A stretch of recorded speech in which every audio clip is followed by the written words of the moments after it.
Hello అందరికీ. స్కూల్కి అయితే మాత్రం హాలిడేస్ ఇచ్చారు. కానీ అయితే మాకు ఇంకా ఎక్కువసేపు నిద్రపోవాలని అయితే అస్సలు అనిపించడం లేదనమాట. ఇంకా స్కూల్ అంతా ఎండ్ అయిపోయి ఓపెన్ అవుతుంటాయి కదా, ఆ టైంకి అయితే మాకు ఎక్కువసేపు పనుకోవాలి అనిపిస్తుంది. ఈరోజైతే మాత్రం నేను మార్నింగ్ 6 o'clockకే లేచేసాను. లేచైతే మాత్రము చట్నీ కోసం అన్నీ ప్రిపేర్ చేసేసుకుంటున్నాను. ఈరోజు లంచ్ కూడా ప్రిపేర్ చేసేయాలి కాబట్టి వాటికి కూడా అయితే కొన్ని పనులు చేసేసుకుంటూ ఉన్నాను. వాళ్ళు ఇంకా అయితే బ్రేక్ఫాస్ట్ తినడం కోసం రావడం లేదు. ఇంకా టైం ఎందుకు వేస్ట్ చేయడం అని అయితే నా పనులు కూడా నేను చేసేసుకుంటూ ఉన్నాను. ఈరోజు మా లంచ్ కోసం అయితే ఎగ్ కుర్మా లాగా చేద్దాం అనుకుంటున్నాను. క్యాలీఫ్లవర్ తెచ్చైతే కూడా చాలా రోజులు అయిపోయింది.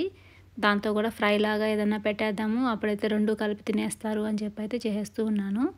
ఎగ్ కుర్మా కోసం అయితే ఎగ్స్ని బాయిల్ చేసి పక్కన పెట్టుకోవాలి కాబట్టి వాటి కోసం అయితే ఫస్ట్ హాట్ వాటర్ని స్టవ్ మీద పెట్టేసి ఇప్పుడైతే చట్నీ కోసం అయితే మిక్సీ తిప్పేస్తూ ఉన్నాను. ఒకసారి మిక్సీ తిప్పొచ్చిన తర్వాత అయితే నేను ఇటు సైడు స్టవ్ మీద ప్యాన్ కూడా హీట్ చేసుకుంటాను. దాని తర్వాత అయితే ఇంకా నాకు ప్యాన్ హీట్ అయిపోద్ది కాబట్టి ఫాస్ట్గా తిరగమాత కూడా పెట్టేసుకోవచ్చు. నేను తిరగమాత అయితే మాత్రము వేడిగా ఉన్నప్పుడు మాత్రమే చట్నీలో అయితే వేయను. అలా వేస్తే చాలు మొత్తం ఎగిరి కింద పడుతుంది అని చెప్పి తిరగమాత కొంచెం చల్లగా అయిన తర్వాత మాత్రమే ఈ తిరగమాతను తీసి అయితే చట్నీలో యాడ్ చేస్తాను. వేడిగా ఉన్నప్పుడు మనము చట్నీలో యాడ్ చేస్తే చాలు కొంచెము ముద్దలాగా అయిపోతుంది. అందుకనేసి అయితే కొంచెం సేపు అయితే వెయిట్ చేసి తర్వాతనే యాడ్ చేసేస్తాను. ప్యాన్ ఆల్రెడీ బాగా హీట్గా ఉంది కాబట్టి నేనైతే దానిలో వేయాల్సినటువంటి పోపు సామాన్లు అన్నీ వేసేసి ఇంకా స్టవ్ అయితే కూడా ఆపేస్తాను. దానివల్ల అయితే ఎగిరి కింద పడకుండా కూడా ఉంటుంది. నా మైండ్లో అయితే మాత్రము ఏ పని చేయాలో అది మాత్రమే రన్ అవుతూ ఉంటుంది అనమాట. వాటిని అయితే కొన్ని ముందు చేస్తాను, కొన్ని వెనక చేస్తూ ఉంటాను. అంటే అది ఏది ఫస్ట్ చేసుకుంటే నాకు పని ఫాస్ట్గా అయిపోతుందో దాన్ని బట్టి అయితే అలా చేసుకుంటూ ఉంటాను. మిక్సీ తిప్పుకొని వచ్చేసాను కానీ దాన్ని అయితే గిన్నెలో వేసుకోలేదు చట్నీని. ఫస్ట్ తిరగమాత పెట్టేసుకుంటే అది చల్లారుతూ ఉంటుంది. ఆ టైంలో అయితే నేను చట్నీని తీసి బౌల్లో యాడ్ చేసుకోవచ్చు అని చెప్పి అయితే ఫస్ట్ తిరగమాత పెట్టేసుకున్నాను. ఇప్పుడైతే ఒకసారి చట్నీని బాగా మిక్స్ చేసుకుంటాను. ఈ లోపల అయితే తిరగమాత కూడా చల్లారిపోయి ఉంటుంది. ఇప్పుడు దాన్ని కూడా తీసి అయితే చట్నీలో కలిపేసి బాగా మిక్స్ చేసుకొని అయితే పక్కన పెట్టేసుకుంటాను. ఇంకా చట్నీ ప్రాసెస్ అయితే కూడా అంతా అయిపోయింది కాబట్టి ఇప్పుడైతే నేను ఫ్రిడ్జ్లోంచి తీయాల్సినటువంటి దోసపిండిని కారంని అయితే కూడా బయట తీసి పెట్టేసుకుంటాను. ఇప్పుడైతే సమ్మర్ వచ్చేసింది కాబట్టి ఫ్రిడ్జ్లో ఉన్న ఐటమ్స్ ఏదన్నా బయట తీసి పెట్టాము అనుకోండి, ఎక్కువసేపు బయట పెడితే కూలింగ్ అంతా తగ్గిపోతుంది. అందుకోసం అనేసి అయితే నేను ఒక ½ an hour ముందు అలాగైతేనే తీసి బయట పెడుతున్నాను. ఎక్కువసేపు అయితే బయట ఉంచడం లేదు. ఎస్టర్డే మిగిలినటువంటి వైట్ రైస్ కూడా కొంచెం ఉంది. దీంతోపాటు ఈరోజు ఆఫ్టర్నూన్కి కూడా ఇంకొంచెం వైట్ రైస్ అయితే కూడా కుక్ చేసుకోవాలి. దానికోసం అయితే బియ్యం కూడా నానబెట్టేసి పక్కన పెట్టేసుకున్నాను. ఈ పనులన్నీ చేసుకునేటప్పటికైతే వాటర్ కూడా కొంచెం బాయిలింగ్కి వచ్చేస్తున్నాయి. వాటిలో అయితే ఇప్పుడు నేను ఎగ్స్ని కూడా యాడ్ చేస్తాను. నేను ఎప్పుడైనా సరే ఎగ్స్ బాయిల్ చేసుకునేటప్పుడు అయితే మాత్రము ఎగ్స్ వాటర్ రెండు కలిపి అయితే ఒకేసారి పెట్టాను. ఫస్ట్ వాటర్ని బాయిల్ చేసుకున్న తర్వాతనే దానిలోకి అయితే ఎగ్స్ని కూడా డ్రాప్ చేస్తాను చిన్నగా. ఇలా కుక్ చేయడం వల్ల అయితే మాత్రము ఎగ్స్ అనేటివి ఓవర్గా కుక్ అయిపోవు, కరెక్ట్గానే కుక్ అవుతాయి. మనకు పైన ఉన్నటువంటి తప్పక ఫాస్ట్గా వచ్చేస్తే చాలు, లోపల ఉండేటువంటి ఎల్లోస్ అయినా కొంచెం కుక్ అవ్వకపోయినా కూడా పర్లేదు. మనం ఎలాగో కర్రీలో వేసి ఇంకొక 5 minutes దాకా కుక్ చేసుకుంటాం కాబట్టి ఆ టైంకి అయితే లోపల ఉన్నటువంటి ఎల్లోస్ అన్న కూడా కుక్ అయిపోతుంది. ఈ వీడియో అయితే నేను ఫ్రైడే తీసాను. ఫ్రైడే అయితే మా ఇంట్లో నాన్ వెజ్ ఉంటుంది కాబట్టి అందుకని ఈరోజు నేను ఎగ్స్ని ప్రిపేర్ చేస్తున్నాను. నార్మల్గా అయితే చికెనే ప్రిపేర్ చేయాలి, కాకపోతే వాళ్ళు ఎక్కువగా చికెన్ తినేస్తున్నారు అని చెప్పి ఎగ్స్ అలాగే మిగిలిపోతున్నాయి. అందుకని వాళ్ళకి ముందే చెప్పాను అనమాట, ఈ ఫ్రైడే మీకు ఎగ్సే పెడుతున్నాను, చికెన్ అయితే పెట్టడం లేదు అని. మా ఇంట్లో వాళ్ళైతే మాత్రము మార్నింగ్ అంతా కామ్గా ఉంటారు. ఆఫ్టర్నూన్ మేము పెట్టింది తినేస్తారనమాట. ఈవినింగ్ అవ్వగానే నువ్వు మాకేం పెట్టలేదు, చికెన్ పెట్టలేదు, ఈరోజు మాది ఫ్రైడే అని చెప్పి అయితే మళ్ళీ కుక్ చేపిస్తారు నా దగ్గర. నాకు ఎలాగో వాళ్ళ గురించి తెలుసు కాబట్టి అందుకే నేనైతే ఈరోజు ఎగ్స్ అనేటివి చాలా తక్కువగానే యాడ్ చేశాను.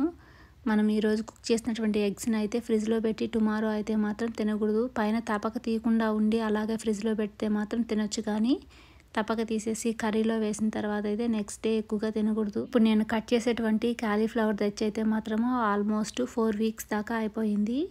ఇంతకుముందు అయితే ఒకసారి కొంచెం కట్ చేసి పెట్టేసుకున్నాను, వాడేసాను అనమాట. మిగతా కొంచెం భాగం మాత్రమే అలాగే ఫ్రిడ్జ్లో పెట్టేస్తున్నాను. కానీ అయితే మాత్రము 4 weeks అయినా క్యాలీఫ్లవర్ మాత్రం అసలు ఎక్కడా పాడవలేదు. కలర్ కూడా చేంజ్ కూడా కాలేదన్నమాట, వైట్గానే ఉంది. అందుకని అయితే నాకు పారేయాలనిపించలేదు. అదే అయితే వలిచేసి మళ్ళీ పక్కన పెట్టేసుకున్నాను. కాకపోతే కొంచెం తక్కువగా అయిపోయింది అని చెప్పి అయితే ఇంకొక క్యాలీఫ్లవర్ని కూడా ఓపెన్ చేస్తున్నాను. ఈ క్యాలీఫ్లవర్ తెచ్చి కూడా అయితే 2 weeks అయిపోయింది. మా ఇంట్లో అయితే మాత్రము క్యాలీఫ్లవర్తో బిర్యానీ లాంటిది ఏదైనా చేస్తే తినేస్తాము, లేదంటే పకోడీలు చేసుకొని అయితే తింటాం. కానీ క్యాలీఫ్లవర్తో ఫ్రై లాగా కానీ ఏదైనా కర్రీ లాగా చేస్తే మాత్రము అసలు ఎవరికి నచ్చదు. అందుకని ఎందుకు వండి వేస్ట్ చేయడం అని చెప్పి అయితే నేను వంట చేయకుండానే అలాగే ఫ్రిడ్జ్లో పెట్టుకొని చూసుకుంటూ ఉంటాను. మా ఇంట్లో అయితే మాత్రం ఇంకెన్ని రోజులు ఫ్రిడ్జ్లో పెట్టి అలాగే చూసుకుంటావు, ఈ రోజైనా వండి అని చెప్తే అందుకనేసి అయితే వంట స్టార్ట్ చేశాను. ఈరోజైతే కూడా నేను కొంచెమే వండుతున్నాను, ఎక్కువైతే కూడా ఏం వండడం లేదు. మిగిలితే ఇంకా ఎలాగో రేపు తింటాలి అని చెప్పేసి అయితే కొంచెమే వండుతున్నాను అనమాట. క్యాలీఫ్లవర్ని అయితే కట్ చేసి వాష్ చేసి పక్కనైతే పెట్టేసుకున్నాను. ఆనియన్స్ కూడా అయితే కట్ చేసి పెట్టేసుకున్నాను. ఇప్పుడైతే 3 స్టవ్లు ఒకేసారి ఆన్ చేసేస్తూ ఉన్నాను. రైస్ అయితే ఒక సైడ్ కుక్ అవుతుంది. ఇంకా ఎగ్ కర్రీ చేయడం కోసం ఒక ప్యాన్ పెట్టుకున్నాను. క్యాలీఫ్లవర్ ఫ్రై లాగా చేయడం కోసం అయితే కూడా ఇంకొక ప్యాన్ పెట్టేసుకున్నాను. ప్యాన్ రెండిట్లో అయితే కూడా కొంచెం ఆయిల్ యాడ్ చేసుకున్నాను. ఆవాలు జీలకర్ర అయితే కూడా యాడ్ చేస్తున్నాను. నిన్న చేసినటువంటి ఎగ్ కుర్మాకి అయితే మాత్రము మా ఇంట్లో వాళ్ళందరికీ చాలా బాగా నచ్చేసింది. కొంచెం గ్రేవీ లాగా మిగిలితే కూడా దాన్ని ఎత్తిపెట్టి ఈరోజు అయితే కూడా అదే తినేశారు. నేను ఈరోజు ఆఫ్టర్నూన్ కూడా అసలు వంట ఏమీ చేయలేదన్నమాట. మార్నింగ్ నుంచి అయితే షాప్స్ తిరుగుతూనే ఉన్నాము. నా ఈవినింగ్ కూడా నా దగ్గర మళ్ళీ చికెన్ కర్రీ చేయించారు. అవన్నీ ఉన్నాయి. ఫస్ట్ అయితే మీరు అన్నీ కంప్లీట్ చేసేయండి, దాని తర్వాతనే నేను వంట చేస్తాను అని చెప్పి అయితే మధ్యాహ్నం కూడా అయితే ఏమీ కుక్ చేయలేదు. వైట్ రైస్ ఒకటే కుక్ చేశాను. ఉన్నటువంటి కర్రీస్ అన్నీ వేసుకొని అయితే తినేసాము. ఇప్పుడైతే నేను వాయిస్ ఓవర్ ఇచ్చేసి వీడియో అప్లోడ్ చేసి తర్వాత వెళ్ళైతే మా కోసం డిన్నర్ కూడా ఏదో ఒకటి ప్రిపేర్ చేసుకోవాలి. ఆవాలు జీలకర్ర ఫ్రై అయిపోయాయి. దీంట్లో అయితేనేమో నేను ఇప్పుడు ఆనియన్స్ కూడా యాడ్ చేస్తున్నాను. ఆనియన్స్ కూడా యాడ్ చేసి కొంచెం బ్రౌన్ కలర్ వచ్చేంత వరకు అయితే బాగా ఫ్రై చేసుకోండి. ఆనియన్స్ ఇవి వైట్ కలర్లో ఉన్నాయి కాబట్టి కొంచెం ఎక్కువసేపే ఫ్రై అవ్వడానికి టైం అయితే తీసేసుకుంటుంది. ఈ లోపలైతే నేను ఒక మసాలా కూడా ప్రిపేర్ చేసుకున్నాను. ఇంతకుముందు అమ్మ వాళ్ళు అప్పటికప్పుడే అన్ని మసాలాలు ఫ్రెష్గా వేసి రోటి మీద వేసి అయితే రుద్దుతూ ఉండేవాళ్ళు కదా, అలాంటి మసాలాను అయితే ఈరోజు నేను మిక్సీలోనే ప్రిపేర్ చేసేసాను. ఆనియన్స్ అయితే ఒక సైడ్ ఫ్రై అవుతూ ఉంటాయి. ఫస్ట్ అయితే ఈ గిన్నెలు కూడా కడిగేసుకున్నాను అనమాట. ఈ లోపల అయితే ఆనియన్లు కూడా ఫ్రై అయిపోయినాయి చూడండి. ఇప్పుడైతే నేను మసాలాని యాడ్ చేస్తున్నాను. ఈ మసాలాలో అయితే మాత్రము నేను ఏమేమి ఇంగ్రీడియంట్స్ యాడ్ చేశానో అయితే మీతో షేర్ చేస్తున్నాను. కొంచెం ధనియాలు యాడ్ చేసుకోండి, లవంగాలు దాల్చిన చెక్క యాడ్ చేసుకోండి, ఒక ఇలాచీ యాడ్ చేసుకోండి, కొంచెం జింజరు గార్లిక్ యాడ్ చేసుకోండి, కొంచెం ఆనియన్ యాడ్ చేసేసుకోండి. దీంతోపాటు టమాటోలు యాడ్ చేసుకోండి, కొంచెం ఎండు కొబ్బరి యాడ్ చేయండి, కొన్ని నువ్వులు యాడ్ చేసుకోండి, కొన్ని పీనట్స్ అయితే కూడా యాడ్ చేసుకోండి. నువ్వులు పీనట్స్ వద్దంటే మీరు క్యాషూ నట్స్ యాడ్ చేసుకోండి. వీటన్నిటితో పాటు అయితే ఒక 2 స్పూన్ల దాకా పెరుగు కూడా యాడ్ చేసుకొని బాగా మిక్సీ తిప్పేసుకోండి. కొంచెం మెత్తగా పేస్ట్ లాగా చేసుకోండి. ఆనియన్స్ ఫ్రై అయిన తర్వాత అయితే ఈ పేస్ట్ని అయితే యాడ్ చేసుకొని 2-3 నిమిషాలు బాగా ఫ్రై చేసుకోండి. తర్వాత దీనిలో ఉప్పు పసుపు కారం కూడా యాడ్ చేసుకోండి. ఇంకా మీరైతే దీనిలో ధనియాల పొడి యాడ్ చేయాల్సిన అవసరం లేదు, గరం మసాలా కూడా యాడ్ చేయాల్సిన అవసరం లేదు. మనం అన్నీ అప్పటికప్పుడే ఫ్రెష్గా వేసి మిక్సీ తిప్పున్నాం కాబట్టి టేస్ట్ అయితే మాత్రము చాలా బాగా వస్తుంది. దీనిలో అయితే పచ్చి కొబ్బరిని వేయకూడదు, ఓన్లీ ఎండు కొబ్బరి మాత్రమే యాడ్ చేయాలి. క్యాలీఫ్లవర్ ఫ్రైకి అయితే మాత్రము ఆనియన్స్ ఫ్రై అయిన తర్వాత దానిలో అయితే కొంచెం జింజర్ గార్లిక్ పేస్ట్ యాడ్ చేసుకోండి. అది కూడా పచ్చి వాసన పోయిన తర్వాత అయితే ఒక హాఫ్ టమాటో అయితే యాడ్ చేసుకోండి. మిగతా హాఫ్ టమాటా ఎందుకు నేను పక్కన పెట్టడము అని చెప్పేసి అయితే ఎగ్ కుర్మాలో యాడ్ చేశాను. కొంచెం ఎక్కువ గ్రేవీ వస్తుంది అంతే కదా అని చెప్పి అయితే ఇప్పుడైతే మూత పెట్టేసుకొని బాగా మగ్గిచ్చేసుకోండి. ఈ ఎగ్ కుర్మాకి గ్రేవీకి మనం మూత పెట్టాం కదా, హై ఫ్లేమ్లో పెట్టయితే మూత పెట్టద్దు, కొంచెం తక్కువగానే మంట పెట్టుకొని అయితే మూత పెట్టి కుక్ చేసుకోండి.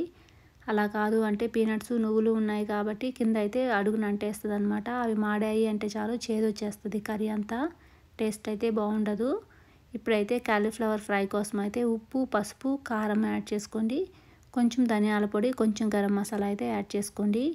ఈ జింజర్ గార్లిక్ ధనియాల పొడి గరం మసాలా అనేది అయితే మాత్రం చాలా తక్కువగానే యాడ్ చేయాలి. ఓన్లీ మీకు కొంచెం ఫ్లేవర్ లైట్గా రావాలంతే కానీ ఎక్కువగా అయితే యాడ్ చేయకూడదు. ఎక్కువగా యాడ్ చేస్తే మీకు మసాలా కర్రీ లాగా అయిపోతుంది అనమాట, క్యాలీఫ్లవర్ ఫ్రై లాగా అయితే రాదు. ఈ మసాలాలన్నీ యాడ్ చేసిన తర్వాత కొంచెం సేపు బాగా మగ్గించుకొని దీనిలో అయితే క్యాలీఫ్లవర్ ముక్కలను కూడా యాడ్ చేసేయండి. క్యాలీఫ్లవర్ ముక్కలు అయితే మాత్రం కొంచెం ఎక్కువగానే యాడ్ చేస్తానేమో అనిపించింది. ఫస్ట్ అయితే కొన్ని తీసి పెట్టేద్దాం అనుకున్నాను, ఆల్రెడీ కడిగేసాం కదా, మళ్ళీ ఎందుకులే తీయడము అని చెప్పి అయితే యాడ్ చేసేసాను. యాడ్ చేసేసి ఒకసారి బాగా మిక్స్ చేసుకొని మూత పెట్టేసుకొని మీడియం టు స్లో ఫ్లేమ్లో పెట్టయితే కుక్ చేసుకోండి. ఈ క్యాలీఫ్లవర్ ఫ్రైలో అయితే మనం వాటర్ లాంటిది ఏది యాడ్ చేయకూడదు. ఆల్రెడీ క్యాలీఫ్లవర్లో కొన్ని వాటర్ ఉంటాయి కాబట్టి అవే బయట వచ్చి వాటితోనే కుక్ అయిపోతుంది. ఇప్పుడైతే రైస్లో ఉన్నటువంటి వాటర్ అన్నీ కూడా ఆల్మోస్ట్ వచ్చేసాయి చూడండి. ఇప్పుడైతే నేను ఒకసారి బాగా మిక్స్ చేసుకొని మూత పెట్టేస్తాను, సిమ్ ఫ్లేమ్లో పెట్టయితే వదిలేస్తాను. మీకు ఒకవేళ కనుక రైస్ ఇంకా కుక్ అవ్వలేదు అనిపిస్తే మీరు మధ్యలో మాత్రమే కొన్ని వాటర్ యాడ్ చేసుకోండి. ఒక హాఫ్ గ్లాసు లేదంటే 1/4 గ్లాసు యాడ్ చేసైతే మూత పెట్టేసి సిమ్ ఫ్లేమ్లో పెట్టేయండి. అప్పుడైతే రైస్ కూడా నీట్గా కుక్ అయిపోతుంది, పొడి పొడిగా కూడా వచ్చేస్తుంది. రైస్ని క్యాలీఫ్లవర్ ఫ్రైని చూసుకుంటూ అయితే నేను ఎగ్ కుర్మాకి మసాలాను అయితే మిక్స్ చేయలేదు. కింద అయితే మాత్రము కొంచెం అడుగు అంటిందనమాట. అంటే ఎక్కువగా అడుగు అంటలేదు, అంటే మరీ నల్లగా అవ్వలేదు, లైట్గానే రెడ్ కలర్లోకి వచ్చింది. అలా వస్తే ఏమీ కలర్ చేంజ్ అవ్వదు, కూర టేస్ట్ కూడా మారదనమాట. బాగా నల్లగా మాడిపోతుంది కదా, అప్పుడు మాత్రమే చేదొచ్చేస్తుంది. మనం నువ్వులు యాడ్ చేస్తున్నాం కాబట్టి బాగా చేదొస్తుంది అనమాట. ఆల్రెడీ నువ్వులే కొంచెం చేదులాగా అనిపిస్తూ ఉంటాయి కాబట్టి ఇంకా అది కనుక మాడితే ఇంకా ఎక్కువగా చేదనిపిస్తుంది. ఇప్పుడైతే నేను ఒకసారి మసాలాని బాగా మిక్స్ చేసుకున్నాను. దీనిలో అయితే ఒక 1 గ్లాసు వాటర్ కూడా యాడ్ చేసేస్తున్నాను. 1 గ్లాసు వాటర్ కూడా యాడ్ చేసి ఇప్పుడైతే మూత పెట్టేసి మీడియం ఫ్లేమ్లో పెట్టయితే ఒక 5 మినిట్స్ కుక్ చేసుకోండి. మనకు మసాలా అనేది మాత్రం ఎక్కువసేపు కుక్ అవ్వాలి. ఎగ్స్ యాడ్ చేసిన తర్వాత అయితే అంత ఎక్కువసేపు కుక్ అవ్వాల్సిన అవసరం లేదు. ఎగ్స్ ఏం బాయిల్ అయిపోయినాయి కాబట్టి ఎక్కువసేపు మనం మసాలాలో ఎగ్స్ని ఉంచకూడదు. అందుకని ముందుగానే మసాలాని బాగా కుక్ చేసుకోండి, పచ్చివాసన పోయేంత వరకు. అయితే క్యాలీఫ్లవర్ని కూడా అయితే మధ్యలో ఒకసారి మూత తీసి మిక్స్ చేస్తూ ఉన్నాను. క్యాలీఫ్లవర్ ఫ్రై అనేది అయితే కొంచెం డ్రైగా ఉండాలి కాబట్టి మీరైతే ఎక్కువసేపు సిమ్లో పెట్టేసి అయితే కుక్ చేయొద్దు. వాటర్ అయితే మాత్రము బయట వచ్చేస్తాయి అన్నమాట. మీరు ఒకసారి మూత పెట్టేసి కుక్ చేసుకుంటారు కదా, మీరు మూత తీసేసి అయితే అప్పుడు కొంచెం మంట పెంచుకొని ఓపెన్గా అయితే మీరు మిక్స్ చేస్తూ కొంచెం సేపు కుక్ చేయండి. నేను మీకు ఇంతకుముందే చెప్పాను కదా, మా అమ్మాయి అయితే హాలిడేస్లో ఏదో ఒక వంటలు చేస్తూనే ఉంటుంది. నాకైతే 4-5 గిన్నెలు ఎక్స్ట్రా పెడుతుంది కడగడానికి అని చెప్పాను కదా. నిన్నైతేనేమో బ్లూబెర్రీస్, యోగర్ట్ రెండింటిని అయితే మిక్స్ చేసి ఫ్రీజ్ అయితే చేసి పెట్టేసుకుంది. కొన్ని అయితే తినేసిందనమాట, ఇంకా కొన్ని అయితే అలాగే పెట్టుకొని ఉంది. ఎప్పుడైనా ఐస్ క్రీమ్ లాంటివి తినాలి అనిపించినప్పుడైతే ఇలాంటి పనులన్నీ కూడా అయితే చేస్తూ ఉంటుంది. కుర్మాకైతే మాత్రము మసాలా బాగా బాయిల్ అయిపోయింది. ఇప్పుడైతే నేను దీనిలో ఎగ్స్కి సైడ్స్ అంతా ఘాటులాగా పెట్టేసి అయితే ఒకసారి మసాలాలో ఎగ్స్ యాడ్ చేసి బాగా మిక్స్ చేసుకొని ఇప్పుడు మూత పెట్టేసి స్లో ఫ్లేమ్లో ఇంకొక 5 మినిట్స్ కుక్ చేసుకోండి. మనం వేసినటువంటి ఆయిల్ కూడా పైకి వస్తుంది. ఎగ్ కుర్మా అయితే మాత్రము చూడడానికి చాలా మంచిగా వస్తుంది అనమాట. ఇప్పుడైతే కాలీఫ్లవర్ ఫ్రై కూడా ఆల్మోస్ట్ వచ్చేసింది చూడండి, డ్రైగా వచ్చేసింది. మనం వేసినటువంటి మసాలాలన్నీ కూడా కాలీఫ్లవర్కి ఒక కోట్ లాగా అయిపోయాయి, కలర్ కూడా చేంజ్ అయిపోయింది. నేను ఎంతసేపు మిక్స్ చేస్తూ కుక్ చేసే కానీ నేను కట్ చేసిన కాలీఫ్లవర్ అట్లాగే ఉంటుంది. అయితే మాత్రము విడిగా అయితే అవ్వదు. మనం అంత నీట్గా మిక్స్ చేసుకుంటేనే మనకు కాలీఫ్లవర్ ముక్క అనేది లాస్ట్కి అలాగే కనిపిస్తూ ఉంటుంది. ఫైనల్గా అయితే ఎగ్ కర్రీ కూడా రెడీ అయిపోయింది. ఈ వీడియోనైతే నేను ఇంతటితో ఎండ్ చేస్తున్నాను. వీడియో కనుక మీకు నచ్చినట్లయితే లైక్ చేసి షేర్ చేయడం అయితే మాత్రం మర్చిపోవద్దు. Thank you so much for watching అండి. మరో మంచి వీడియోతో మీ ముందుకు వస్తాను. అంతవరకు సెలవు, బాయ్.